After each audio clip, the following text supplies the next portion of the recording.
똑같이 우리는 이걸 본 적이 없어요. 매수인은 이 토지를 본 적이 없습니다. 본 적이 없는 상태에서 서초동 100번지로서 이거는 대지고 면적이 330제곱미터. 근데 옆에 있는 송파구 구청장도 나도 동물 좋아한다 해서 사자동, 호랑이동, 사슴 그 최종 지번 토지 다음 순번에 본번으로 순차적으로 지번을 부여할 수가 있다라는 것이죠. 예, 등기 실행 절차와 관련돼서 접수, 심사, 그리고 심사에서 등기할 수 없으면 등기를 거부한다. 즉 각하까지 했고요. 그 다음 81페이지 이제 5 보시면은요. 자, 등기를 신청한 다음에도 등기가 완료되기 전이라면 얼마든지 그 신청인은 그 등기 신청을 취소할 수가 있어요. 등기 신청을 취소하는 것을 취하라고 합니다. 그래서 자, 읽어보면 간단합니다. 자, 등기 신청의 취하란 등기 신청인이 신청한 등기가 완료되거나 완료돼 버리면 취하가 안 됩니다. 이미 등기가 끝났기 때문에 완료된 이후에도 취하하게 되면 등기 공무원은 괜히 쓸데없는 일을 한 것이 돼버리니까요. 이런 식으로는 이제 공권력을 이렇게 막 이용을 한다든지 하는 것들은 안 받아줍니다. 또는 등기 신청이 각하가 되었습니다. 각하가 되었으면 뭐 특별히 추가할 필요가 없겠죠. 그래서 등기가 완료되거나 또는 각하되기 전에는 그 등기 신청의 의사 표시를 철회할 수가 있고요. 이것을 우리는 등기에 이제 취하라고 합니다. 신청에. 자, 이때 중요한 것은 2번 보시면 수개의 부동산에 관하여 등기 신청을 일괄하여 동일한 신청서에 의해서 신청을 한 경우에요. 이런 경우는 갑과 을이요. 갑과 을이 X 부동산 하나에 대해서만 매매를 한 것이 아니라 X, Y, Z 세 개의 부동산에 대해서 10억 원에 매매를 하고 그 다음에 소유권 이전 등기를 이제 신청을 합니다. 자, 이러면 이때 갑과 을은요 따로따로 신청할 수도 있었죠. X 물건 따로 매매로 원인으로 이전 등기 신청서 따로 쓸 수가 있었고 Y 따로 쓸 수 있고 Z 따로따로 소유권 이전 등기 신청서를 쓸 수가 있었어요. 자, 따로따로 신청을 했을 때는 따로따로 얼마든지 취하가 가능합니다. 그런데 따로따로 신청하는 것이 아니라요 하나의 신청서를 일괄하여 신청을 했어요. 신청서 하나만 썼다라는 거죠. 하나, 우리가 나중에 또 이렇게 하겠지만은 이 등기 원인, 매매가 등기 원인이 되겠죠. 소유권 이전 등기는 등기 목적이 될 것이고요. 이렇게 등기 원인과 등기 목적이 동일한 경우에는 여러 개의 부동산을 하나의 신청서로 일괄 신청할 수가 있습니다. 자, 이렇게 일괄 신청을 했어요. 그러면 그 중에 일괄 신청했을 경우에 그 중에 일괄 신청했을 때는 전부에 대해서 취하가 가능할 것이고요. 일괄 신청한 이후에도 이 Z 부동산만 따로 취하가 가능하느냐 이거예요. 취하가 가능하냐 있어서 우리 제도에서는 우리 법에서는 이것도 취하가 가능하다라는 겁니다. 일부 부동산만 애초에 따로따로 신청할 수도 있는 것을 한꺼번에 신청하는 것이니까 Z 부동산만 따로 취하는 것도 가능하다. 자, 2 보시면 수개의 부동산에 관한 등기 신청을 일괄하여 동일한 신청서니까 하나의 신청서로 신청을 했습니다. 그중 일부 부동산에 대해서만 등기 신청을 취하는 것도 가능하다라는 겁니다. 자, 3번 등기 신청인 또는 그 대리인은 등기 신청을 취할 수가 있겠죠. 그래서 신청인이 취할 수 있는데 대리인을 통해서 등기를 신청했을 때는 대리인도 취하를 할 수가 있지만 다만 대리인이 취하를 위해서는 취하를 하기 위한 대리권을 따로 또 부여받아야 돼요. 그래서 대리인이 신청에 대한 대리권만 가지고 있고 취하에 대한 대리권을 가지고 있지 않으면 신청함으로써 신청을 통해서 대리권은 소멸했기 때문에 취하를 할 수 있는 대리권은 따로 없고요. 애초에 신청 대리권 이외에 취하에 관한 대리권도 가지고 있다라면은 이제 취하도 대리인으로서 얼마든지 할 수 있습니다. 다만 이때요. 신청의 대리권을 가지고 있는 자가 당연히 취하에 대한 대리권도 가지고 있는 것은 아닙니다. 그래서 취하하기 위해서는 취하에 대한 특별 수권, 즉 대리권을 따로 수여받아야만 가능하다는 거죠. 자, 그러면 등기 신청을요. 각하되지도 않고 또 취하도 하지도 않았습니다. 그러면은 등기를 이제 실행을 해야 되겠죠. 실행을 합니다. 자, 구체적으로 실행하는 절차를 보죠. 자, 1번 당사자의 등기 신청이 29조. 29조는 각하 사유들이 쭉 나열되어 있는 거죠. 왼쪽에 있는 각하 사유들이 있습니다.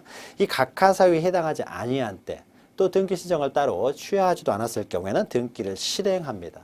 자, 등기 실행 절차는요, 등기를 실행을 해가지고 등기를 마치면은 이제 등기가 완료가 됩니다. 자, 그러면 언제 등기를 완료했다고 볼 것이냐예요. 자, 등기를 마치면 완료하는 것인데 언제 등기가 완료되었다고 볼 것이냐. 실행과 완료가 동시에 이루어지는 건 아니고요. 등기를 이제 실행을 하겠죠. 다 이제 정식으로 입력을 시켜가지고요. 입력을 하는 과정이 될 것이고, 실행하는 것은 과정이 되겠죠. 그래서 최종 입력이 다 끝나고요. 이게 전산화가 되어 있다 보니까 마지막에 엔터키를 딱 누르면은, 거기다가 등기 완료 버튼을 누르면은 그때 완료가 되는 겁니다. 완료가 돼요. 자, 그러면 등기를 마치는 것이 되는데, 언제 마친 것이냐 정확하게 표현을 하면은, 등기 사무를 처리한 등기관이 누구인지 알 수 있는 조치를 하였을 때입니다. 자, 등기관은요, 등기관은 등기소에 보면 등기관 여러 사람이 있겠죠. 1호 등기관, 그 다음에 2호 등기관이 있고, 3호 등기관, 4호 등기관. 등기소에 등기관이 혼자만 있는 건 아닐 테니까요. 그럼 누가 등기를 했느냐 이것을 알 수 있도록 해줘야 되겠죠. 그래야 등기가 잘못됐을 경우에 책임을 물을 수가 있으니까요. 그래서 3호 등기관이 등기를 하였다라고 하면은 3호 등기관이 등기를 한 것이다 라는 것을 알 수 있는 조치를 하였을 때 그때 완료가 됩니다. 그러면은 언제 우리는 3호 등기까지 등기를 완료했다라고 하느냐라는 것은요. 우리가 3호 등기관이 등기를 완료했을 때는 이것은 3호 등기관이 한 겁니다. 이렇게 뭐 글로 표현하는 것이 아니라요. 우리는 전산화가 되어 있기 때문에 각자 자기 테이블 앞에 컴퓨터들이 있습니다.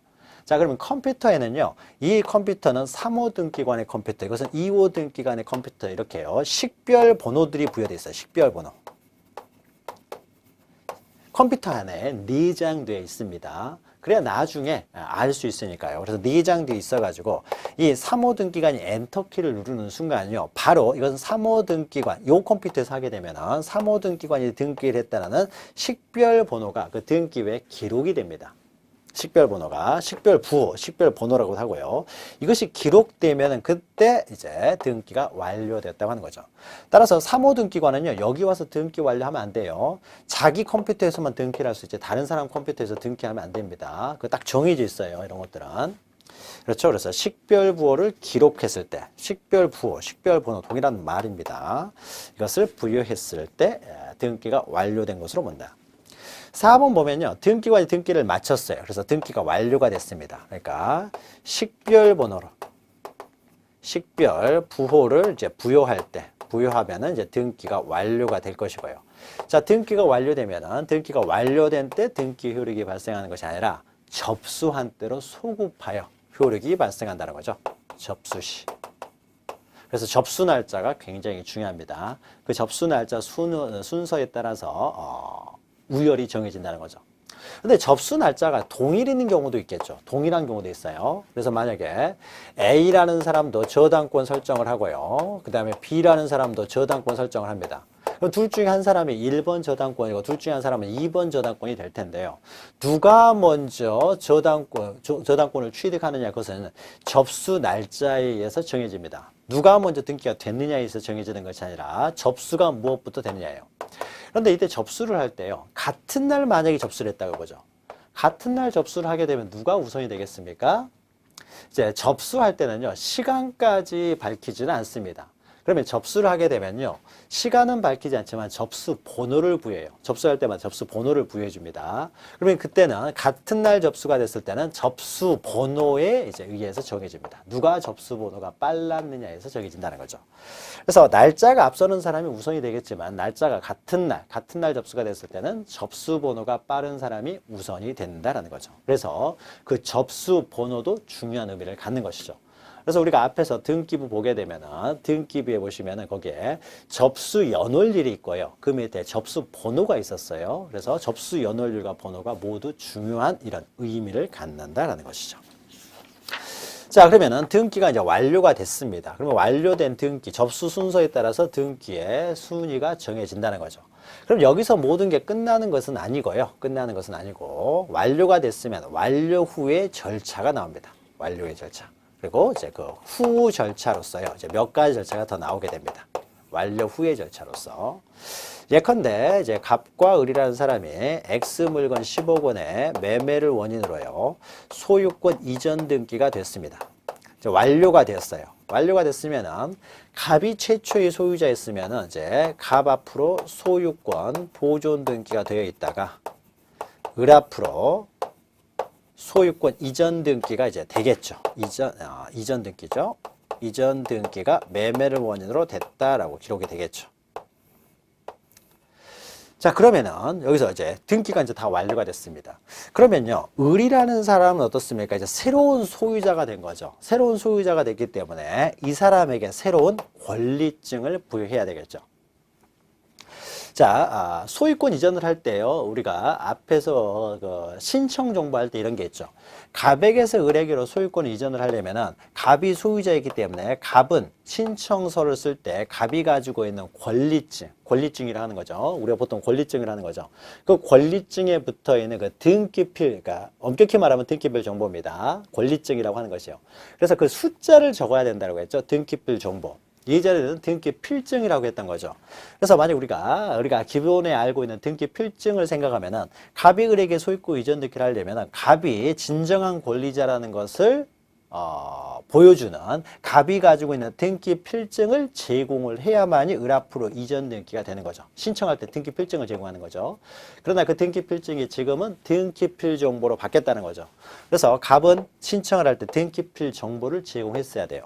자, 그러면 이제 그 을이 새로운 소유자가 됐던 거죠. 그러면 갑이 가지고 있던 그 등기필 정보는 이제 소멸을 할 것이고요. 아무런 효력을 발생하지 않고 새로운 을이라는 사람이 소유권을 취득하기 때문에 을에게 새로운 권리증을 줘야 되겠죠. 그래야 을이 나중에 다른 사람한테 소유권을 넘길 때 그 등기필 정보, 즉 권리증을 제공해서 소유권을 넘길 수 있도록 넘길 수가 있으니까요. 따라서 완료의 절차로요, 가장 먼저 새로운 권리자에게 권리증을 줍니다. 그러니까 권리증이라는 단어는 우리가 세속적인 표현이고요. 법적인 정확한 표현은 등기필 정보라는 거죠. 과거에는 등기필증이라고 했던 것이고요. 새로운 권리자에게 등기필 정보를 발급해 줍니다. 발급해서 통지해 준다는 거죠. 그게 있어야 이제 을이 새로운 권리자로서 이제 증명을 하게 될 것이고, 그 권리자가 증명이 돼 있어야만이 을이 다른 사람한테 또 소유권 이전할 수 있으니까요. 그래서 양가를 1번 보시면은 등기필 정보의 작성 및 통지 이렇게 나오죠. 그래서 1번 보시면 등기필 정보란 등기부에 새로운 권리자가 기록되는 경우에 그 권리자를 확인하기 위하여 등기관이 작성한 정보다. 권리증이라고 하는 거죠. 그 권리자라는 것을 증명하는 정보라는 거죠. 을 앞으로 등기가 됐다라는 것, 등기가 필되었다, 등기가 완료되었다라는 사실을 증명하는 정보, 등기필 정보를 작성해 줍니다. 그래서 이 보시면 등기관이 새로운 권리에 관한 등기를 마쳤을 때는 등기필 정보를 작성하여 그 등기 권리자에게 작성하여 통지해 준다는 거죠. 그래야 이제 을이 새로운 권리자라는 것을 증명할 수가 있게 되는 거죠. 그래서 을이 다른 사람한테 또 처분할 때 그 등기필 정보를 이용하여 또 처분, 이전할 수가 있게 되는 거죠. 그리고 두 번째로는 자, 을한테는 등기필 정보를 작성해 주고요. 자, 갑과 을이 공동 신청에 의하면은 갑의 입장에서도요, 내가 소유권 이전 등기 신청을 했는데 과연 등기가 됐는지 안 됐는지는 갑도 알아야 되겠죠. 갑이 국가기관에 뭔가를 신청을 했잖아요. 그러면은 그 신청에 대해서 신청한 대로 됐는지 안 됐는지에 대한 통지는 해줘야 될 거 아니에요. 즉, 을한테는 등기필 정보를 작성해 주지만은 갑한테도 어떻습니까? 등기가 완료되었다는 사실은 또 통지를 해줘야 되겠죠. 그래서 갑한테는 등기필 정보를 작성해 주지 않겠죠. 을한테 작성해 주지만은 갑한테도 등기가 완료되었다라는 등기 사실에 대해서 통지는 해줍니다. 그래서 등기 완료에 통지는 해준다는 거죠. 누구에게요? 그 신청인들에게. 물론 갑한테도 통지해주지만 을한테도 통지를 합니다. 그러면 이때요, 을한테는 등기필 정보도 통지해주기 때문에 등기필 정보를 통지해줄 때 등기 완료 통지도 한꺼번에 하게 되겠죠. 그래서 을한테는 이제 동시에 하면 되지만 갑한테도 등기 완료 통지는 합니다. 자, 양가로 2 보시면 등기관이 등기를 완료할 때는 등기 완료 통지서를 작성하여 그 신청인 등에게 등기 완료 사실을 통지를 합니다. 적어도 통지, 알려주기는 한다는 것이죠. 그래서 갑과 을에게 모두 등기 완료 사실을 통지는 하고요. 동그라미 위에는 통지하는 방법이 있는데 이것은 뭐 천천히 해도 되니까요. 그냥 완료 통지를 한다 정도 기억하시고요. 신청인들에게. 그 다음에 세 번째, 양가로 3번 보시면은 자, 갑에게서 을에게로 이 토지의 소유권이 갑에게서 을에게로 이전이 됐습니다. 그러면은 소유권이 갑에게서 을에게로 이전이 됐으니까 뭐도 바뀌어야 됩니까? 지적 공부의 소유자도 갑에게서 을로 변경을 해야 되겠죠. 그러니까 소유자를 정리해야 됩니다. 그런데 지적 소관청에서 뭐 아침 먹고 점심 먹고 수시로 이렇게 등기부를 계속 열어보고 있을 수는 없잖아요. 그래서 소유자가 변경됐다는 사실은 가장 먼저 등기소에서 알았기 때문에 같은 관공서들끼리 서로 통지를 해줘야 되겠죠. 그래서 이 관공서인 등기소에서는 야, 갑에게서 을로 소유권이 이전됐으니까 지적소관청 너희도 빨리 갑에게서 을로 소유자 정리를 하도록요. 등기 완료 통지를 합니다. 그래서 소유자 변경 사실에 통지를 하는 거죠. 지적소관청. 만약에 건물 같은 경우는 건축물 대장의 소관청에 소유권이 이전됐다는 사실을 통지를 합니다. 이것도 이제 등기 완료. 여기서는 그 신청인에게 하는 것이고요. 신청인에게 등기 완료 사실을 통지하는 것이고, 그 다음에 등기 완료 통지를 또 어디도 해주느냐? 지적소관청 등이죠. 지적소관청 등에게도 통지를 해줍니다. 그렇다 나아가서요. 이제 을이 소유자이기 때문에 을에게서 이제 재산세를 받아야 되겠죠. 따라서 소유자가 이전되면은 세금 문제도 바뀌기 때문에요. 세무서장에게도 통지를 해줍니다. 그래서 1번 보시면 등기관이 소유권의 보존, 이전 등의 등기를 했을 때는 지체 없이 그 사실을 토지의 경우에는 지적소관청, 건물의 경우에는 건축물 대장 소관청에 이제 통지를 한다는 거죠. 등기 완료 사실을. 나아가서 2번 보시면은 소유권 보존 이전의 등기를 하였을 때는 지체 없이 그 관할 세무서장에게도 통지를 한다는 거죠. 세무서장에게도. 그래서 지적소관청 등에게 또 통지를 해줍니다. 그러면은 이제 모든 등기 절차가 끝난다라는 거죠. 끝난다. 자, 그러면은 우리가 매매를 원인으로 소유권 이전 등기와 관련돼서요. 등기 절차, 일반적인 절차를 모두 살펴봤어요. 다시 한번 정리를 하게 되면은 일단 등기 절차는 신청 절차와 등기 실행 절차로 구별이 된다. 그래서 신청 절차에 있어서는 테마별로 보면 신청에 의해서 이루어지는 신청주의다. 그 다음에 신청은 등기 신청을 할 수 있는 자격을 가진 등기 신청 적격이 있는 자만이 신청할 수 있다. 그럼 구체적으로 등기 신청은 누가 하느냐 해서 등기 권리자와 등기 의무자가 공동으로 신청하는 걸 원칙으로 한다. 그래서 신청이 나오고요. 그 신청인이 빈손으로 가는 것이 아니라 신청 정보나 첨부 정보로 제공해야 될 이제 정보들이 있다. 신청 정보, 첨부 정보들이 나왔죠. 그 신청 정보와 첨부 정보, 쉽게 말하면 신청서와 이제 첨부 서면이 되는 거죠. 이것을 가지고 등기를 신청하는 방법은 방문 신청과 전자 신청이 있다는 거죠. 이렇게 등기 신청을 다 마치게 되면 등기관이 나와서 등기를 실행하는 절차를 하게 되는데, 등기 실행 절차는 먼저 접수를 하고요. 그 다음에 이제 심사를 하고요. 심사하는 과정에서 보정을 명할 수 있는 것은 보정을 명할 수도 있고요. 자, 심사하는 과정에서 등기를 할 수 없는 신청이 들어왔다. 보정을 명했는데 또는 보정을 하지 않는다 했을 때는 등기 신청을 거부하는 각하를 하고요. 자, 등기가 완료되기 전까지는 얼마든지 또 신청인은 등기를 취하할 수가 있었죠. 취하할 수가 있고요. 그 다음에 취하도 하지 않고 각하도 하지 않았다라고 했을 때는 이제 등기를 실행하게 되는 거죠.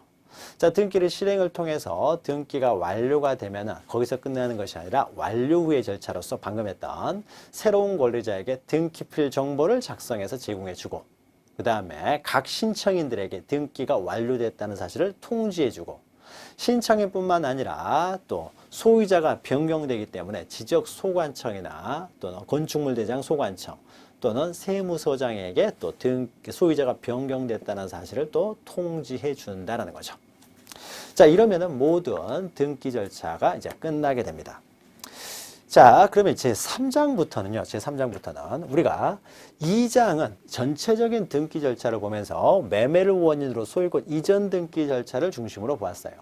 자, 그런데 등기는 이것만 있는 것이 아니라 다양한 등기가 있는 거죠. 권리의 등기로는. 그래서 각각 여러 가지 권리에 관한 등기 신청 절차를 지금 살펴봅니다.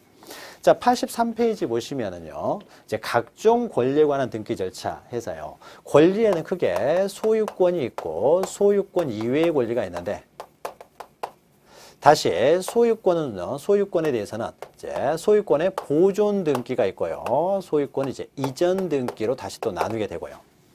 보존 등기는 소유권에 있어서만 나오는 등기입니다. 그래서 최초에 이루어지는 등기가 소유권 보존 등기라고 했죠. 이때 이전 등기도 그 원인이 매매, 증여, 상속 등등 여러 가지로 있다라는 거죠. 그리고 소유권 이외의 권리에는 지상권, 지역권, 저당권, 여러 가지 권리들이 또 나오게 되겠죠. 자, 그럼 우리가 지금까지 했던 내용은 2장에서 했던 내용은 매매를 원인으로 소유권 이전 등기를 중심으로 다뤘기 때문에 이 시간부터는 나머지 등기들에 대한 절차들을 봅니다. 자, 그래서 83페이지에 제1절 보시면요. 먼저 소유권 보존 등기가 나오죠. 그래서 소유권의 등기를 이제 먼저 합니다. 가장 먼저 소유권 보존 등기가 있어요. 소유권 보존 등기는 등기부를 개설하는 최초의 등기를 말합니다. 그래서 소유자가 어떤 물건에 건물을 신축했다랄지 토지가 새롭게 발생을 했을 경우에는 바로 이 사람이 소유권은 취득을 하는 거죠. 원시 취득을 합니다. 갑이. 어떤 원시 취득을 했을 경우에요. 자, 원시 취득은 신축을 해서 건물을 신축했다랄지 토지가 새롭게 발생했을 때 원시 취득은 등기나 등록 필요 없이 소유권을 취득합니다. 원시 취득한 자, 이 새로운 소유자가 건물 같은 경우는 건축물 대장에, 토지 같은 경우는 지적공부에 등록 신청을 하게 되면, 즉 신규 등록을 신청하게 되면은 그때 어떻습니까? 지적공부, 건축물 대장이 만들어지는 거죠. 지적공부나 건축물 대장, 이렇게 대장이 만들어지고요. 이제 대장에 갑이 원시 취득자니까는 갑 앞으로 이제 소유권에 대한 등록이 되겠죠. 토지 같은 경우는 토지의 표시가 나오고 소유자가 나올 텐데 소유자는 갑으로 나오게 되겠죠. 원시 취득자니까. 그래서 신규 등록을 할 때는 소유자도 등기부가 없으니까 직접 지적소관청에 조사해서 등록을 한다는 거죠. 그럼 이 소유자로 나와 있는 갑이요. 갑. 이 사람이 소유자죠. 소유자로 나와 있는 갑이 소유권 보존 등기. 보존 등기를 이제 신청을 하면 그때 비로소 등기부가 나오게 됩니다. 등기부가. 그럼 이때 소유권 보존 등기를 신청을 할 때는 이 등기부에는 토지의 표시, 토지였다면은 토지의 표시를 기록을 하고요. 그 다음에 소유권에 관한 사항들을 이제 기록을 하게 되는데, 권리에 관한 사항을 기록하게 되는데, 토지의 표시는 대장을 보고 그대로 옮겨 적을 것이고요. 토지의 표시는 대장이 앞서니까. 그 다음에 이때 최초의 소유자도 뭘 보고 적냐면요. 대장에 나와 있는 소유자를 보고 기록을 하게 됩니다. 그래서 대장을 그대로 보고 어떻습니까? 등기부를 만들게 된다는 거죠. 그러나 다만 이 소유자가 소유권 보존 등기를 신청하지 않으면은 등기부는 만들어지지 않고요. 소유권 보존 등기를 신청하면은 그때 비로소 대장을 보고 등기부를 이제 만들게 됩니다. 즉 소유권 보존 등기는 등기부를 최초로 개설하게 하는 등기가 되는 거죠. 등기 신청이 됩니다. 자, 소유권 보존 등기 1 보시면은 소유권 보존 등기는 미등기 부동산에 대하여, 그렇죠? 최초로 이루어지는 등기로서 보존 등기가 행해지면 새로운 등기 기록이 이제 개설되는 거죠. 예. 만약에 X필지라고 한다면은 X필지. 그러면 X필지에 대한 새로운 등기 기록이 이제 개설이 되는 거죠. 이때 등기 기록이 만들어지는 것이죠. 등기부나 등기 기록은 우리가 혼동해서 사용을 한다는 거죠. 자, 이때 양가로 2번 보시면요. 소유권 보존 등기는 한 필지의 토지 한 동의 건물 전부에 관하여 이를 신청해야 되지. 그 부동산의 특정 일부나 공유자의 일부 지분만에 대해서는 신청할 수가 없습니다. 요거 하나 잘 기억하시면 됩니다. 자, 여기 한 필지 토지가 있으면요. 한 필지 토지. 우리가 민법에서도 나오지만은요. 한 필지 토지의 일부, 이게 한 필지 토지입니다. 100번지라고 해보죠. 지번이 100번지예요. 이 100번지 토지에 대해서 한 필지 전부가 등기를 할 수 있는 것이지 한 필지 일부, 이 부분만 따로 떼가지고 등기를 할 수 없어요. 소유권 등기는 항상 한 필지 전부에 대해서만 등기할 수 있지 일부만 따로 등기할 수가 없어요. 일부만 등기하고 싶으면요. 이 부분을 분할을 해야 되는 거죠. 분할을 하게 되면 이 부분은, 이 부분을 100번지, 이 부분을 이제 100의 1번지 해가지고 100의 1번지 전부를 등기를 해야 되는 것이지 한 필지 토지의 일부, 그러니까 분할도 하지 않은 상태에서 한 필지의 일부에 대해서 등기를 할 수가 없습니다. 소유권 등기가 아예 안 된다는 거죠, 일부는. 또 공유자의 어느 지분에 대해서만 등기를 신청할 수도 없어요. 만약에 이 토지가 원시 취득했는데 갑과 을과 병이 공동으로 소유한다고 해보죠. 자, 공동으로 소유하게 되면은 갑을병이 대장에 공유하는 것으로 등기가 기록이 되겠죠. 공유하는 것으로. 그럼 여기서도요, 갑을병이 공유하는 등기가 돼야 되는 것이지, 여기서 등기를 하는데 갑이 5분의 3 이렇게 등기되고 을에 대해서는 5분의 1 등기되고요. 그리고 이렇게만 되어 있습니다. 등기별. 병에 대해서는 등기가 안 되어 있어요. 자, 그러면 어떤 물건이요, 어떤 사람이 이게 이렇게만 등기가 되어 있으면 어떻습니까? 지금 5분의 4만 등기가 되어 있잖아요. 5분의 1은 도대체 어디 있느냐? 전혀 등기부에 나타나지가 않게 되는 거죠. 따라서 이렇게 등기는 하지를 못한다라는 겁니다. 항상 전부에 대해서, 그러니까 공동으로 소유했을 경우에는 전부에 대해서, 그래서 병 5분의 1까지 등기가 돼야 돼요.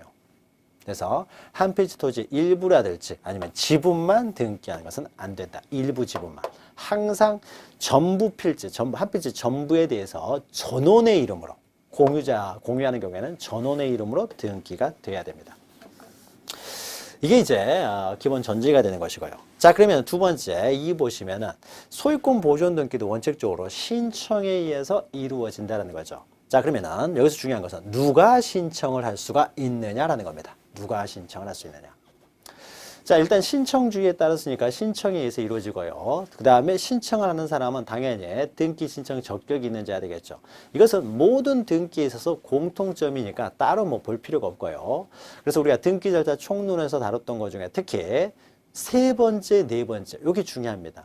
그러니까 신청 절차에서 1, 2 신청주의고 2가 등기 신청 적격이죠. 그래서 이런 것들은요, 그러니까 대부분의 등기에서 공통적인 것이 됩니다. 근데 가끔 직권으로 되는 것들이 있기 때문에 요거 하나 기억하시면 되고요. 그 다음에 알아야 될 것이 이제 등기 신청이 누가 신청하느냐. 그리고 등기마다 제공하는 정보들이 있어서 좀 차이가 납니다. 그래서 특히 중요한 게 요거예요, 요거. 3번, 4번 중요하고요. 그 다음에 신청 방법에 있어서는 방문 신청과 전자 신청이 있는데 모든 등기 공통적인 것이기 때문에 이것도 뭐 특별하게 중요한 건 아닙니다. 그래서 특히 요거 누가 신청하느냐와 등기 신청인이죠. 그 다음에 제공 정보들 중요하고, 그 다음에 가끔 원칙적으로 신청해서 이루어지만 내외적으로 직권으로 이루어지는 경우들이 있어요. 그래서 요거 주의하시면 됩니다.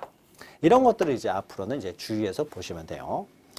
자, 이 보시면 보존 등기의 신청 절차예요. 자, 신청 절차와 관련돼서 누가 신청이 되느냐. 그래서 1번 보시면 양가르래 소유권 보존 등기를 신청할 수 있는 자예요. 누가 신청이 되느냐. 여기에 해당되는 거죠. 신청이 누가 되느냐. 자, 그럼 우리가 앞에서 잠깐 설명을 했는데요. 만약 갑이 최초의 이 물건의 소유자다, 이 토지 전체에 대한 소유자다라고 하게 되면은 갑 앞으로 보존 등기가 되면은 이 일 해가지고 갑 앞으로 소유권 보존 등기 이렇게 되겠죠. 소유권 보존 등기 이렇게 됩니다. 자, 그러면 이때요. 갑 앞으로 보존 등기가 되기 때문에 여기서는 등기 권리자, 등기 의무자라는 것이 같이 나올 수가 없죠. 보존 등기는 갑 한 사람밖에 안 나오잖아요. 자, 갑 앞으로 등기가 됨으로써 갑 앞으로 소유권이 보존되는 것이죠. 그러니까 이 소유권의 등기가 갑 앞으로 되기 때문에 갑은 여기에 이제 등기 권리자가 되겠죠. 자기 앞으로 등기 명의가 생기기 때문에 소유권 등기가 되기 때문에 갑은 등기 권리자가 되지만 등기 의무자는 여기서 나타나지가 않죠. 권리자만 있고 등기 의무자는 없기 때문에 이 등기 권리자가 단독으로 신청을 합니다. 자, 단독으로 신청을 할 때 그럼 단독으로 신청할 수 있는 자 누가 신청해야 되느냐에 있어서요.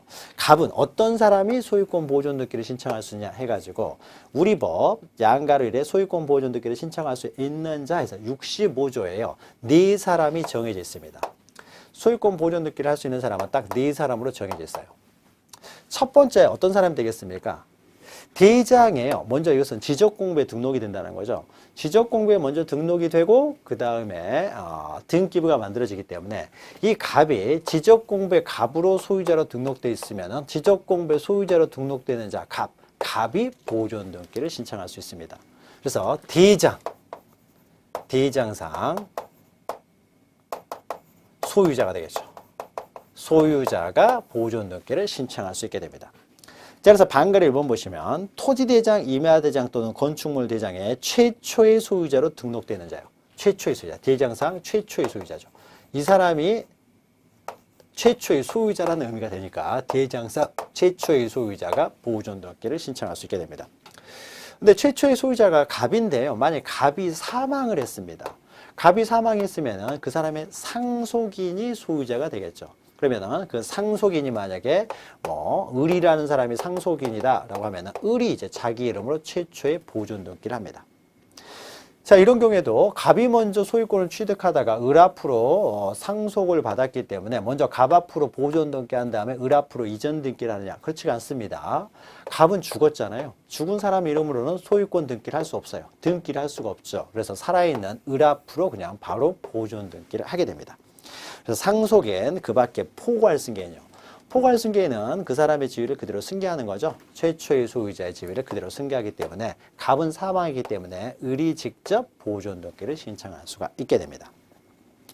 그 밖에 포괄 승계인의 대표적인 사람은요, 포괄 유증을 받은 사람이에요.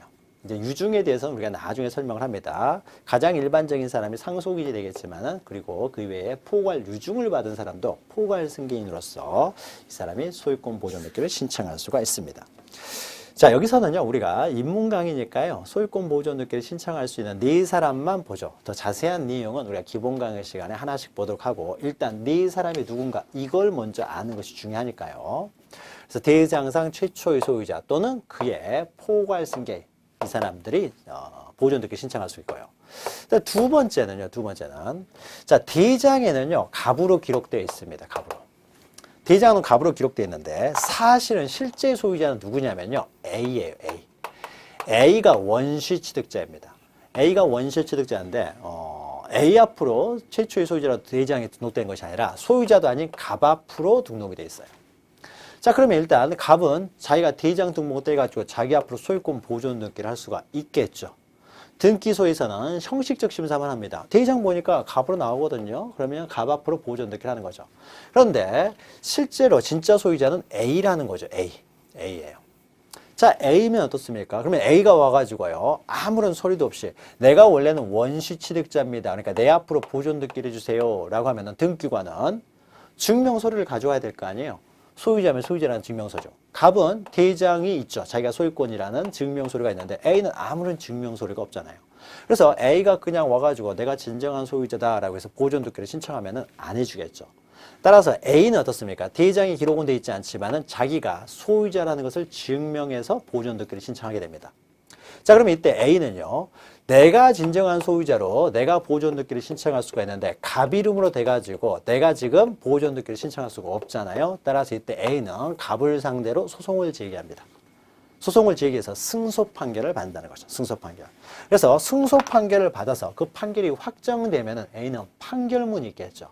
그래서 최초의 대장상 등록되지 않았다고 하더라도 최초의 대장에 등록되는 자, 이 사람을 상대로 승소 판결을 받았다는 거죠. 즉 확정 판결, 승소 판결, 확정 판결을 받은 자, 이 사람은 그 판결문을 들고 와서 A 이름으로, 그러면은 자기가 직접 이제 A 이름으로, 갑이 아니라 A의 이름으로 자기가 보존 등기를 신청할 수가 있다는 거죠. 그래서 대장상 최초의 소유자가 아니라고 하더라도 판결이 있으면 그 판결문 들고 와서 보존 등기를 신청할 수가 있습니다. 확정 판결에 자기의 소유권을 증명하는 자. 예, 그렇죠. 밑에 있는 내용은 우리가 나중에 기본 강의 보니까요, 그 제목들만 보죠. 그리고 세 번째는요, 자, 원래 소유자가요, 갑이었습니다. 그리고 갑이 최초의 이제 소유자가 맞습니다. 그런데 아직 등기가 안 돼 있어요. 자, 등기가 안 돼 있는 상태에서요, 이 토지를 A라는 기업자가, A라는 사람이 수용을 했습니다. 국가가 수용할 수도 있어요. 국가가 직접 이 토지를 수용을 했다든지, 아니면 국가가 직접 수용하지 않고 다른 건설회사에 맡깁니다. 사업을 이 사람한테 시행을 맡겨가지고, 그러면 이 사업자가 국가를 대신해서 이제 수용을 하는 거죠. 그래서 사업을 진행을 합니다. 그러면 이제 국가나 뭐 A 기업, 이런 사람들을 기업자라고 해요. 수용을 통해서요, 어떤 사업을 진행하는 사람이 되겠죠. 기업자. 자, 이 기업자가 수용을 합니다. 수용을 하게 되면은요, 소유권이 누구에게 넘어갑니까? 이 기업자에게 소유권이 넘어가게 되겠죠. 자, 그러면 이 기업자가요, 수용을 했을 경우에는요, 이 A나 국가, 이런 기업자들은요, 수용을 통해서 그 토지를 원시 취득을 하게 됩니다. 원시 취득이에요. 승계 취득이 아닙니다. 수용을 통해서 취득하는 것은요, 원시 취득이에요. 우리 민법에서 원시취득으로 봅니다. 이 원시취득으로 보는 것은요, 그 수용 전에 있었던 그 토지에 대한 모든 제한들이 모두 소멸되어 버린다는 거예요. 그래서 원시적으로 새롭게 다시 취득한다는 겁니다. 자, 그러면 원시취득이기 때문에요, 국가나 기업자는 갑으로부터 소유권을, 그러니까 갑의 소유권을 이제 취득을 합니다. 갑이 가지고 있던 소유권을 취득하지만은 원시취득이기 때문에요, 원래 최초의 대장으로는 갑이 소유자로 등록되어 있어요. 갑이 소유자로 등록되어 있다고 하더라도 이 기업자가 원시취득을 하기 때문에 등기를 할 때는 기업자 이름으로요, 바로 보존 등기를 합니다. 그래서 만약에 등기를 하게 되면요, 아직 등기부는 등기가 안 되는 상태예요. 대장만 이렇게 씁니다. 갑 앞으로. 이 상태에서 수용을 하게 되면요, 그 기업자가 최초의 보존 등기를 바로 신청한다는 거죠. 그래서 수용으로 인하여 소유권을 취득하였음을 증명하는 자는 바로 원시 취득을 하기 때문에 얘들이 바로 보존 등기를 합니다. 다만요, 동그라미 3번 보시면 갑 앞으로 이미 등기되어 있는 토지요, 갑 앞으로 보존 등기가 되어 있습니다. 갑 앞으로 보존 등기가 되어 있는 상태에서 수용을 하게 되면요, 굳이 이것을 말소하지는 않고요, 기업자 앞으로 이전 등기를 하게 됩니다. 기업자 앞으로. 기업자가 A다 그러면 A 앞으로 이제 이전 등기를 합니다. 원시취득이긴 하지만 이미 등기된 토지를 수용했을 때는 굳이 말소하고 다시 보존 등기를 하지 않고 그 이전 등기, 간단하게 한 번만 등기하면 된다는 거죠. 이전 등기 한 번만 하면 되잖아요. 굳이 말소 등기한 다음에 보존 등기 2번의 등기를 거치는 것이 아니라 바로 이전 등기를 하는데, 애초에 아예 등기가 안 돼 있는 미등기 부동산을 수용했을 때는 그냥 기업자 앞으로 보존 등기를 해버린다는 거죠. 소유권 보존 등기. 갑 앞으로 먼저 보존 등기 한 다음에 이전 등기 하는 것이 아니라 A 앞으로 바로 소유권 보존 등기를 해버립니다. 그래서 수용으로 인해 소유권을 취득하였을 경우에는 바로 그 기업자가 미등기 토지를 수용했다를 했을 때는 바로 보존 등기를 한다는 거죠. 그래서 수용이 이루어졌을 때 미등기 부동산을 수용을 했을 경우에 이 수용을 한 자, 기업자가 바로 보존 등기를 할 수 있고요. 네 번째는요, 특별자치도지사, 시장, 군수, 구청장 했는데요. 특별자치도지사나 시장, 군수, 구청장은 어떤 사람이냐면요, 건축물대장의 작성권자예요. 건축물대장. 자, 지적공부의 작성권자는 원칙적으로 국가입니다. 국가 사무를 지적소관청이 대신 맡아서 하는 것 뿐인 것이지 국가 사무예요. 국가가 하는 것인데, 건축물대장의 작성권자는요, 특별자치도지사, 시장, 군수, 구청장이 건축물대장의 작성권자가 됩니다. 자, 그러면요, 어떤 사업을 함에 있어서요, 주택 건설 사업을 한다라고 하게 되면은 주택 같은 경우에 이제 건물 같은 경우에 해당이 됩니다. 요 일대에 엄청나게 많은 주택을 지었습니다. 주택들을 막 지었다는 거죠. 그 중에 하나의 주택에 대해서 갑이라는 사람이 그걸 분양을 받았습니다. 분양을 받았어요. 그러니까 이 사람이 최초의 소유자로서 이제 인정을 받았습니다. 주택 건설 사업을 통해 가지고 갑이 최초로 이 건물에 대해서 소유권을 취득했어요. 자, 그런데 갑이라는 사람이 이 물건을 을한테 팔고 싶습니다. 팔려면 뭐가 있어야 됩니까? 등기를 해야 되겠죠. 보존 등기. 이 사람이 보존 등기가 돼야만이 이 사람의 을한테 처분할 수가 있어요. 그런데 을한테 보존 등기를 하려면 또 그 전제가 뭐가 됩니까? 건축물 대장이 먼저 만들어져야 된다는 거죠. 그래서 대장이 만들어지고 그 다음에 갑이 보존 등기를 한 다음에 그 다음에 이제 을한테 처분을 해야 되는데, 을 앞으로 이전 등기를 해야 되는데 아직 대장이 안 만들어져 있어요. 빨리 갑 앞으로 대장이 만들어지게 되면 갑은 대장의 최초의 소유자로서 자기 앞으로 얼른 보존 등기를 신청한 다음에 을 앞으로 이전 등기를 할 수 있는데, 대장이 아직 안 만들어졌어요. 워낙 많은 가구를 만들다 보니까 대장 만드는데, 건축물 대장 만드는데 시간이 너무 오래 걸려가지고 또 그 건축물 대장 작성권자가 바빠가지고 아직 대장을 안 만들고 있어요. 그러니까 이 사람이 처분을 못 한다는 거죠. 보존 등기를 못 하기 때문에. 따라서 이때 을이라는 사람이, 성질 급한 사람이 직접 찾아갑니다. 특별자치도지사, 시장, 군수, 구청장에 직접 찾아가가지고요, 어차피 이 사람들이 건축물 대장 작성권자이기 때문에 내가 좀 급하다, 빨리 보존 등기해서 처분해야 되기 때문에 건축물 대장을 지금 당장 한꺼번에 다 만들기가 힘들면은 나한테만, 이 물건에 대해서만 특별히 건축물 대장과 똑같은 확인서, 건축물 대장과 똑같은 사실이 들어가 있는 확인서 하나만 작성해 달라고 합니다. 확인서. 건축물 대장을 한꺼번에 작성을 하면 시간이 많이 들기 때문에 이 건물에 대해서만 확인서 하나만 써달라 그래요. 그럼 이 확인서는요, 건축물 대장에 들어가야 될 내용들을 모두 기재가 돼 있는 내용입니다. 그래서 건축물 대장 작성권자가 알았다, 이거라도 줄 테니까 이걸로 빨리 보존 등기를 해라 라고 확인서를 써줄 수가 있어요. 어차피 건축물 대장 작성권자이기 때문에 사실 확인서, 똑같은 내용의 사실 확인서를 얼마든지 써줄 수가 있습니다. 그러면은 이때 갑은 이 사실 확인서를 들고요, 건축물 대장이 없지만 보존 등기를 신청할 수가 있습니다. 그리고 이 사람이 처분을 할 수가 있는 거죠. 자, 그러면 특별자치도지사, 시장, 군수, 구청장의 확인에 의하여 자신의 소유권을 증명하는 자예요. 이 사실 확인서에 의해서 이런 사람도 이제 보존 등기를 신청할 수가 있는데, 자, 이 경우에는 가로 읽어보시면은 건물의 경우로 한정한다는 거죠. 특별자치도지사, 시장, 군수, 구청장의 확인은 이 사람들은요, 건축물 대장만 작성권이 있지 이 사람들이 지적 공부를 작성할 권한이 있는 것은 아닙니다. 이건 국가 사무이기 때문에 국가가 해야 돼요. 따라서 특별자치도지사, 시장, 군수, 구청장의 확인에 의해서 보존 등기를 신청할 수 있는 것은 오로지 건물에 대해서만 한정된다. 토지에 대해서는 해당이 없다는 거죠. 그래서 건물에 대해서는 시장, 군수, 구청장 등의 사실 확인서에 의해서 사실 확인서를 받게 되면 이걸로 보존 등기를 신청할 수가 있다는 거죠. 자, 이것이 우리 법 65조에 규정되어 있어요. 자세한 내용은 나중에 하고요. 우리가 여기서는 요 네 사람만 일단 기억하시기 바랍니다. 소유권 보존 등기를 신청할 수 있는 사람은 이 네 사람의 경우만 가능하다. 일반적으로는 요 사람이 되겠죠. 가장 일반적으로는 대장의 최초의 소유자로 등록되는 자가 될 테지만은 이 사람이 진정한 소유자가 아니었을 때는 진정한 소유자가 그 사람을 상대로 승소 판결을 받아서 보존 등기를 할 수가 있고, 또 때로는 수용, 미등기 토지에 수용을 했을 경우에는 이런 사람이 존재한다고 하더라도 수용에 의해서 그 기업자가 보존 등기를 할 수가 있고, 또 대장이 아직 만들어지지 않았을 때 건물 같은 경우에는 그 건축물 대장 작성권자의 확인을 받아서 신청을 할 수도 있다라는 것이죠. 자, 양가로 2번 보시면요, 신청 정보와 첨부 정보요. 이제 신청 정보.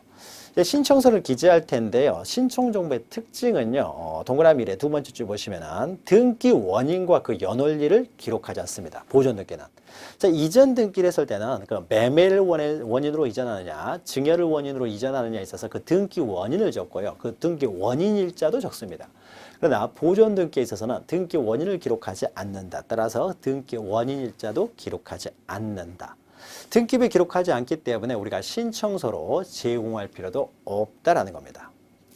그리고 2번은 자, 어떤 우리가 이전 등기나 말소 등기 이런 걸 하는 경우에는 그 등기를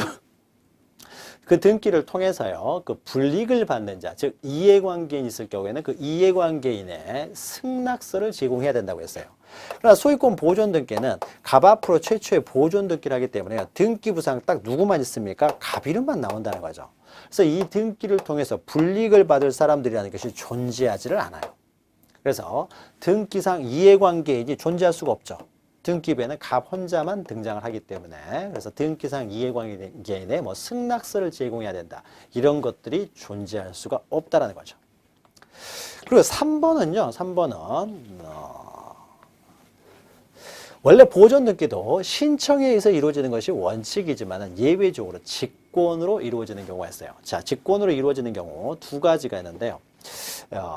양가로 1번, 2번인데 직권으로 이루어지는 경우는 여러분들이 좀 어려운 내용이 들어갑니다. 그래서 첫 번째 줄 보시면 등기관이 미등기 부동산에 대해서 법원의 촉탁에 따라 소유권의 처분 제한의 등기요. 처분 제한 등기의 대표적인 것이 가압류, 가처분, 또 경매 개시 결정 등기, 이것이 대표적인 처분 제한 등기가 되고, 양가래 2번 보시면 미등기 주택임차인의 임차권 등기 명령 신청에 따른 임차권 등기 명령에 따른 등기가 되었어요. 등기, 그러니까 임차권 등기 명령에 의한 임차권 등기 촉탁이 있는 경우인데요.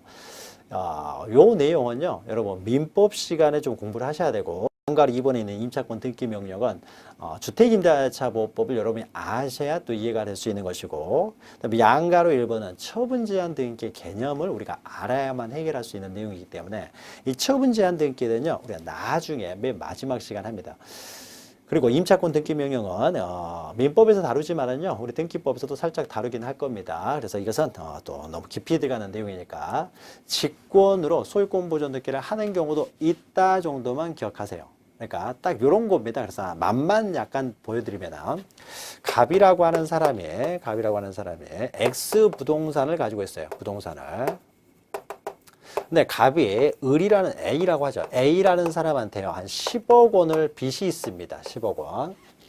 10억 원. 그래서 A가 갑에 대한 10억 원에 대한 채권자예요. 그런데 이 갑이 가지고 있는 X 부동산이요. 한 시가 10억 정도 된다고 해보죠. 자, 변제기가 돌아왔습니다. 변제기가 돌아왔으면 갑이 돈을 10억이 없으면 이 물건을 팔아서 돈을 갚아줘야 되겠죠. 돈을 갚아줘야 되는데 돈을 안 갚습니다. 돈 없다고 해서 끝까지 안 갚아요. 그리고 A라는 사람은 어떻습니까? 이 물건을 경매를 해서 10억을 받아가면 되겠죠. 경매를 통해서. 근데 경매를 통해서 받아가려면요, 이 A라는 사람은요, 일반 채권자예요. 뭐 저당권 이런 것들이 없습니다. 일반 채권자이기 때문에 A라는 사람이 직접 경매법원 가가지고요, 이거 경매해 주세요 라고 하면은 A라는 사람 말만 믿고 경매를 해줄 수는 없잖아요. 정말로 이 사람이 10억 원의 채권을 가지고 있는지 없는지를 확인을 해야 되겠죠. 자기가 채권자라는 걸 증명을 해가지고 경매를 신청해야 되지, 그냥 A가 무턱대고 가지고 경매해 주세요. 그럼 경매 안 해줍니다. 자, 그러면 A라는 사람은요, 내가 갑에 대한 10억 원의 채권이 있다는 사실을요, 법원의 승소 판결에 의해서 증명을 해야 돼요. 그래서 A는 갑을 상대로 먼저 대여금, 10억을 빌려준 돈이죠. 그래서 대여금, 빌려준 돈에 대한 대여금 반환, 청구 소송을 먼저 제기해야 돼요. 청구 소송을 제기해가지고요, 거기에 대해서 이 사람의 승소 판결을 받아야 됩니다. 판결문을 받았겠죠. 승소 판결문. 이 승소 판결문을 가지고 어떠냐? 이걸 가지고 경매 신청을 하는 겁니다. 이것을 강제 경매라고 하는 거죠. 승소 판결에 의해서 이제 강제로 집행하는 것이 되겠죠. 자신의 채권을 강제로 집행합니다. 그래서 이것을 강제 경매라고 하는 거죠. 강제 집행의 방법으로 이루어지는 경매이기 때문에. 그래서 강제 경매를 신청하려면 승소 판결을 먼저 받아야 돼요. 근데 문제는 소송을 제기해서 승소 판결을 받기까지는 시간적으로 꽤 긴 시간이 걸린다는 거죠. 만약에 이 긴 시간 동안에 소송을 제기하니까 갑이라는 사람이 얼른 이 물건을 다른 사람한테 처분해 버리면 어떻습니까? 이제 승소 판결을 받아봤자요, 이 물건은 을의 것이고 갑의 것이 아니기 때문에 경매를 할 수가 없어요. 따라서 A는요, 소송을 제기하면서 갑이 을에게 처분하는 것을 제한을 시켜야 됩니다. 처분하는 걸 제한하기 위해서요, 먼저 갑은 A가 갑을 상대로 소송을 제기할 때는 이 물건을요, 가압류를 먼저 합니다. 가압류 신청을 한다는 거죠. 법원에 가압류 좀 해주십시오라고 가압류 신청을 한다는 거죠. 그래서 법원이 받아주게 되면 이제 가압류가 됩니다. 자, 가압류가 되면은요, 이제 가압류 등기랍니다. 이 물건은 가압류가 되었습니다라고 등기를 해야 돼요. 근데 가압류 등기를 하려고 봤더니요, 뭔 문제가 되느냐? 이 부동산이요, 아직 등기가 안 돼 있어요. 미등기 부동산이어가지고요, 아무런 등기가 안 돼 있으니까 가압류 등기를 할 수가 없다는 거죠. 가압류 등기를 못하게 되면 아무런 의미가 없잖아요. 따라서 이런 경우에는 법원에서 가압류를 받아주게 되면 등기소에 이제 등기소에요, 가압류를 받아줬으니까 빨리 등기하라라고요, 등기 촉탁을 하게 됩니다. 등기소에 가압류 등기 받아줬으니까 가압류 등기를 해달라고 등기 촉탁을 해요. 자, 가압류 등기를 하려고 촉탁을 받았는 등기소에서는 보니까 가압류 등기를 하려고 했더니 아예 등기부가 없으니까 촉탁을 받아서 등기를 할 수가 없다는 거죠. 그러니까 이런 경우에는 어쩔 수 없이 가압류 등기를 하기 위해서 먼저 갑 앞으로 소유권 보존 등기를요, 직권으로 하게 됩니다. 등기관이.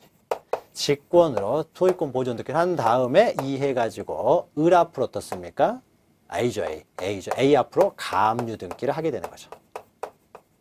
가압류 등기는 법원에서 빨리 가압류 등기를 해라 라고 촉탁에 의해서 되기 때문에 이것은 등기관이 법원의 촉탁에 의해서 하는 등기가 되고요.